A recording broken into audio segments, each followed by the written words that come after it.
Hello friend, how are you? I am Advocate Gaurav Kumar Gupta. I am MBA Finance and Chartered Accountant and PhD holder qualified. My project derivative market future trend analysis and law expert. मा- आज जो topic discuss करने जा रहे हैं जिस topic का नाम है सिविल प्रोसीजर कोड 1908 के बारे में डिस्कस कर रहे हैं। The code of civil procedure 1908 होता क्या है इसके बारे में डिस्कस कर रहे हैं। Classification of CPC civil procedure code 1908 का जो वर्गीकरण किया गया वो फर्स्ट पार्ट और सेकेंड पार्ट दो पार्ट में वर्गीकरण किया गया, क्लासिफिकेशन किया गया। फर्स्ट पार्ट में 158 सेक्शन है। 158 सेक्शन पूरे सीपीसी में 158 सेक्शन है। एंड सेकेंड पार्ट में फर्स्ट शेड्यूल है जिसमें 51 ऑर्डर है। 51 ऑर्डर्स को डिफाइन किया गया है। सेक्शन एंड ऑर्डर दोनों को एक साथ एक दूसरे से को रिलेटेड करके पढ़ना होगा। सीपीसी को जानना है तो एक दूसरे से जब तक आप को रिलेटेड नहीं करेंगे तो सीपीसी आपको समझ में नहीं आएगा। फर्स्ट ऑफ ऑल सेक्शन, ये section provide all the provision relate to the general principles. A sections provides all the provision relates to general principle of civil jurisdictions where order prescribe the procedure and the method required to proceed with the civil case. Civil trial, civil विचारण। Civil trial का मतलब क्या होता है? Civil विचारण। Plaintiff means क्या होता है? वादी। फाइल जो प्लेंट जो फाइल होता है उसको क्या कहते हैं? वाद पत्र। इन सिविल कोर्ट, सिविल न्यायालय में 30 दिन plaintiff 30 days in normal condition. 30 days में डिफेंडेंट को WS for filing return statement 30 days के अंदर गत नॉर्मल कंडीशन में 30 डेज में WS फाइल कर देना है डिफेंडेंट को, या 90 days 30 + 60 in exceptional condition. Exceptional condition में 30 + 60 होना चाहिए। सिविल कोर्ट प्लेंटिफ के प्लेंट एंड डिफेंडेंट के WS के बेसिस पर within 40 days framing of issue होना चाहिए। वाद बिंदु का विचारण by civil court 15 days. Filing list of witness by party, गवाहों की सूची 50 डेज के अंतर्गत गवाहों की सूची बना देनी होगी। Judgment of civil trial, civil trial में जजमेंट जो होता है plaintiff proof upon burden of proof, then plaintiff का मतलब है डिक्री होल्डर। प्लेंटिफ क्या होता है? डिक्री होल्डर होता है। डिफेंडेंट क्या होता है? जजमेंट डेटर होता है। डिफेंडेंट के पक्ष में यदि प्लेंटिफ प्रूफ करता है तो डिफेंडेंट जजमेंट डेटर हो जाएगा। रिमेडीज क्या होगा? जजमेंट डेप्ट। ये प्लेंटिफ के सेंस। प्लेंटिफ यदि प्रूफ कर देता है केस को, तब के सिचुएशन में प्लेंटिफ क्या हो जाएगा? डिक्री होल्डर हो जाएगा। डिफेंडेंट क्या हो जाएगा? जजमेंट डेटर हो जाएगा। रिमेडीज क्या हो जाएगा? जजमेंट डेप्ट हो जाएगा। यदि प्लेंटिफ डिसप्रूव कर देता है केस को, यदि प्लेंटिफ डिसप्रूव हो जाता है ड्यू टू ऑनस, इसको क्या कहते हैं? ड्यू टू ऑनस, तब क्या होता है? Plaintiff judgement debtor. प्लेंटिफ यहाँ क्या हो जाएगा? Judgement debtor. और डिफेंडेंट क्या होगा? डिक्री होल्डर, क्योंकि इसके फेवर में डिक्री पास हुई है। रिमेडीज किसको मिलेगी? जजमेंट डेप्ट को रिमेडीज मिलेगी। Not proof if no evidence to be produce by any parties of suit, then case should be dismiss. इसमें यदि पार्टी ने कोई भी प्रोड्यूस एविडेंस नहीं किया तो केस क्या होगा? डिसमिस हो जाएगा। आफ्टर फॉर्मिंग ऑफ डिक्री बनने के बाद नॉर्मली जजमेंट डेप्टर को 30 डेज के अंदर जजमेंट डेप्ट कैश काइंड डिक्री होल्डर को दे देना है। यदि ऐसा नहीं होता है तो डिक्री होल्डर धारा 36 से लेकर 74 के अंतर्गत, 36 से लेकर 74 के अंतर्गत डिक्री का निष्पादन, एग्जीक्यूशन ऑफ डिक्री कराएगा। डिक्री का क्या कराएगा? एग्जीक्यूशन कराएगा। न्यायालय की आधारिता और षड्यंत्र न्याय धारा 9 से 14 डिफाइन करता है। वाद करने का स्थान धारा 50 से 25 डील करता है। समन और पट्टीकरण धारा 27 से 32 सेक्शन डील करता है। निर्णय और डिक्री का धारा 33 डील करता है। ब्याज धारा 34 में देता है। एग्जीक्यूशन भाग 2 धारा 36 से 74 जो सीपीसी में है वो एग्जीक्यूशन के बारे में बताता है, निष्पादन के बारे में हमें डील करता है। ये सब इंपॉर्टेंट पॉइंट्स को आपको जानना पड़ेगा। WS जब भी फाइल होगा, डिफेंडेंट WS फाइल करा 30 दिन के अंदर, प्लेंटिफ यदि सूट दायर करता है उसके 30 दिन के अंदर WS फाइल हो जाना होगा। नॉर्मली कंडीशन है, नहीं तो जज के आदेश से वो 90 दिन तक 30 + 60 डेज 90 दिन तक का आदेश दिया जा सकता है। अब आते हैं हम सेक्शन 10 के बारे में डील करते हैं। सेक्शन 10 सीपीसी का क्या होता है, वेरी इंपॉर्टेंट टॉपिक है। Section 10 res judicata and res sub judicata. Section 10 deal करता है कि रेस सब जुडिसाइज से रेस सब जुडिसाइज वर्ड है, लेटिन फ्रेज है।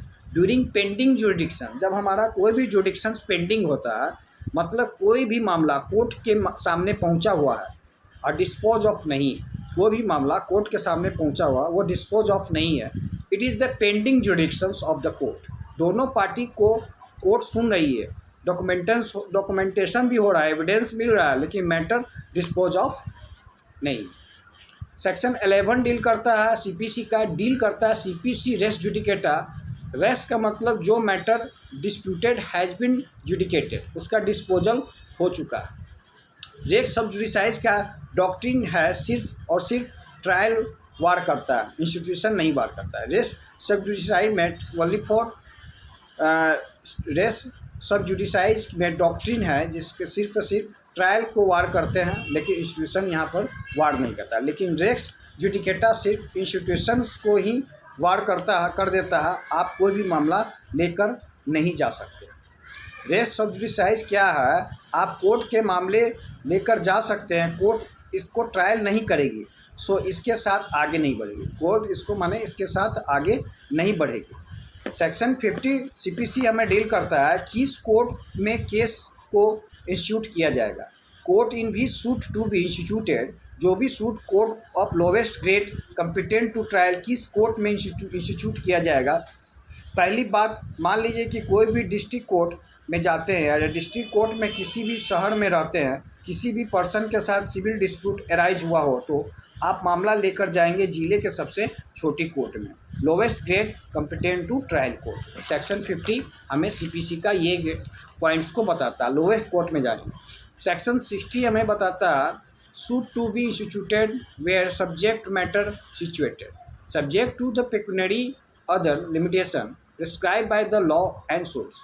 यहाँ पे सब्जेक्ट टू का मतलब क्या होता है, जिस किसी की सेक्शन में प्रोविज़न में सब्जेक्ट टू से स्टार्ट होता है, मतलब अपने आप में ये सेक्शन किसी और प्रोविज़न के किसी के लिए कहता है कि पर्टिकुलर सूट यहीं पे एस्टेब्लिश इंस्टीट्यूट किया जाएगा, तब ये सेक्शन एप्लीकेबल नहीं होगा। ये सेक्शन बाकी सेक्शंस के सबऑर्डिनेट काम कर रहा है। Subject to the pecuniary monetary, जिसका मॉनेटरी वैल्यू के हिसाब किताब से jurisdictions other limitation res judicata आ गया है, रेस सब जुडिसाइज आ गया है। Limitation prescribe by any law suit for the recovery of the immovable property without rent profit for the partitions of immovable property for foreclosure, sale or redemption in the case of a mortgage of the charge upon the immovable property। Redemption means क्या होता है, कोई चीज़ का भुगतान करना या बेच देना, फोरक्लोजर कर देना। For the determination of any other right to और interest immovable property for compensation for wrong and immovable property ये compensation of wrong immovable property ये एक प्रकार का टॉर्ट है। For the recovery of immovable property एक प्रकार का यह रिम्यूनरेशन, जितने भी अपर के क्लॉज है, ऊपर के क्लॉज, ये सभी डील करते हैं immovable property. Actually under district attachment procedure any court any order of the authority. District का मतलब एक तरह के डिस्ट्रिक्ट कर एक तरह का मूवेबल को ख़त्म कर दिया। Shall be instituted in the court within the local limit whose jurisdiction the property is situated. Property जहाँ भी सिचुएट मान लीजिए कोई भी लैंड है, इमूवेबल प्रॉपर्टी है, तो मूव तो करेगी ही, in not live any situated करती है, तो सूट सिर्फ डिस्ट्रिक्ट कोर्ट में ले जा सकते हैं और कहीं नहीं ले जा सकते हैं। प्रेमा फेसाइज हमें ये देखना होगा कि केस को हमको कहाँ ले जाना है। ये हमें सेक्शन 70 डील करता है। मान लीजिए कोई ऐसी मूवेबल प्रॉपर्टी है रिस्पेक्ट में सूट लगाया गया है, जिसके रिलीफ तभी ग्रांट होगी जब डिफेंडेंट को पर्सनली कोर्ट में आ जाए, उसका एविडेंस कोर्ट को लेना है, उसका डॉक्यूमेंटेशन करना है। डिफेंडेंट की पोजीशन डिफेंडेंट की मैंडेटरी रिक्वायरमेंट है इस केस में, जहां प्रॉपर्टी सिचुएटेड है, जहां पे डिफेंडेंट रहता है, जहां पे बिजनेस करता है। ये पर्सनली वर्क फॉर गेन, जहां पर वो डिफेंडेंट कमाता है और या अपना व्यवसाय करता है। ये वर्क फॉर गेन हमें बताता है। सेक्शन 60 हमें ये इतना ही डील करता है। सेक्शन 70 में डील करता है जब कोई भी प्रॉपर्टी 2 या 2 से अधिक ज़्यादा जुडिक्शन में आती है। मान लीजिए कोई प्रॉपर्टी बॉर्डर एरिया में सिचुएटेड है, आधा पार्ट आ रहा है हरियाणा में, आधा पार्ट आ रहा है दिल्ली में। या तो दिल्ली की कोर्ट या तो हरियाणा की कोर्ट, दोनों को जुडिक्शन है, बशर्ते in respect of value of subject matter of a suit the entire a, बशर्ते की पेकुनरी जुडिक्शन वैल्यू के हिसाब से कोर्ट का होना चाहिए। ये सेक्शन 70 डील करता है। सेक्शन 80 डील करता है uncertain.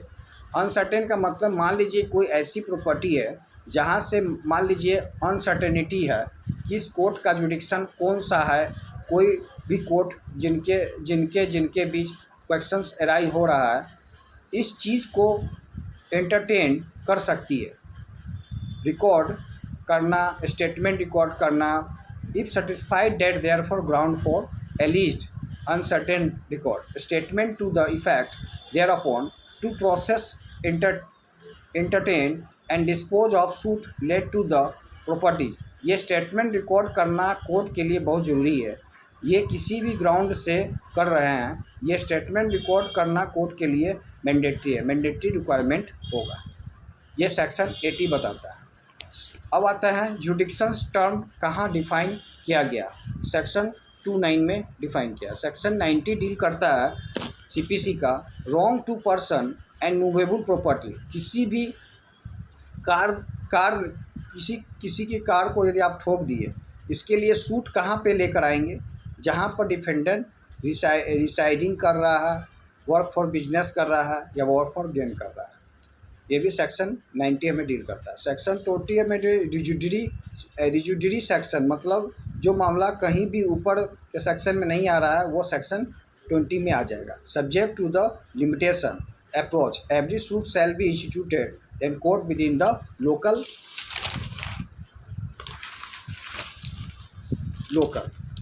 Section 20 other suit to be instituted where the defendant decide cause of action arise subject to the limitation aforesaid every suit shall be instituted in the court within the local limit to his jurisdictions। Defendant एक भी हो सकता है और एक से अधिक भी हो सकता है। The defendant each of the defendant, एक से ज़्यादा डिफेंडेंट है वहाँ की बात कर रहा है।